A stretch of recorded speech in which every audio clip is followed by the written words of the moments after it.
teach Bible lessons at Miranda, my home church in Plains, every Sunday. We welcome several hundred visitors to worship with us. It gives me great pleasure to bring these lessons to the general public for the first time through this series of audio programs. I heard somebody ask how long I've been teaching Sunday school. I really began teaching Sunday school fairly regularly when I was 18 years old. I was a Naval Academy midshipman at Annapolis, and I taught Sunday school every Sunday to the daughters between 9 and 12 years old of the officers and men who were stationed permanently at the Naval Academy. And then later I taught a few times while I was in the Navy, but then when I was governor I taught Sunday school.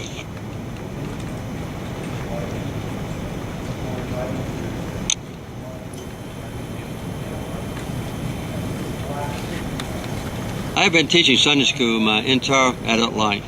Today I teach Bible lessons at Maranatha, my home church in Plains, every Sunday that I am in town. Each week we welcome several hundred visitors to worship with us.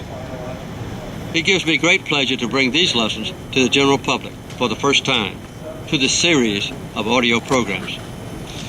I heard somebody ask how long I've been teaching Sunday school. I really began teaching Sunday school fairly regularly when I was 18 years old. I was a Naval Academy midshipman at Annapolis, and I taught Sunday school every Sunday to the daughters between 9 and 12 years old of the officers and men who were stationed permanently at the Naval Academy. And then later I taught a few times while I was in the Navy, but then when I was governor I taught Sunday school. When I was president I didn't teach regularly, but I think I taught 14 different Sundays while I was president at First Baptist Church in Washington. So I've been teaching a long time. You probably won't be able to tell it when I start teaching, but I've had a lot of experience teaching. The main thing I get out of it personally, and I think what the audience gets out of it, is the relationship of biblical lessons or verses with current events or challenges or opportunities or fears or dreams in their own lives. So when we look for guidance or leadership or authority in our lives, first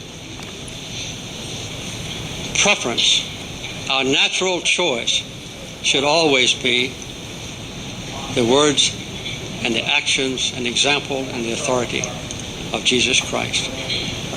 Filled with love, filled with justice, a commitment to peace, humility, service, forgiveness, compassion, love. Those are the measurements of success as given to us by Jesus Christ. All we have to do is accept them and apply them in my own existence. And then I take about anywhere from between 5 and 10 minutes to cover current events. In fact, the new tapes that have just come out, 5 lessons in the book of Mark, they occurred the same month that we invaded Iraq.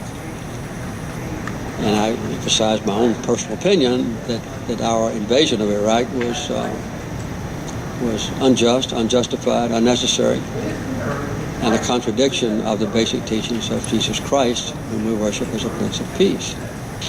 But ever since the time of Christ, the Prince of Peace, Christians have been struggling with the question of what is a just war.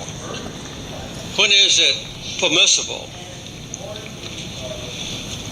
to initiate a war that by definition will result in the death of human beings, quite often the death of completely innocent human beings, in order to further the goals of a nation?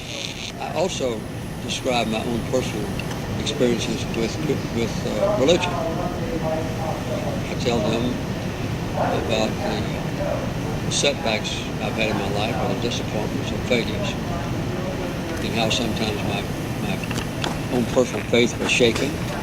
In 1966, I ran for governor, and I was defeated by a racist, Lester Myers. And I was horribly disillusioned. I turned against God. And I was, I'd say, coached by my youngest sister, Ruth, who was a famous evangelist. And she said, what you need to do is what Christ had his disciples do. Take your loss and let it strengthen you. Ask God to give you guidance on what you can do in the future. You have a good life ahead of you, maybe even in politics. And I won't tell you what I said inside the church building, but Ruth was shocked at my language. And so I didn't give up. As a matter of fact, I decided to turn more deeply to my faith. If we have unmet or unrealized dreams or ambitions or capabilities or opportunities, as Peter did, our lives can be expansive and fully successful. Not particularly measured in human terms about how much money is in the bank or what kind of house we live in, but in the eyes of God. There is no limit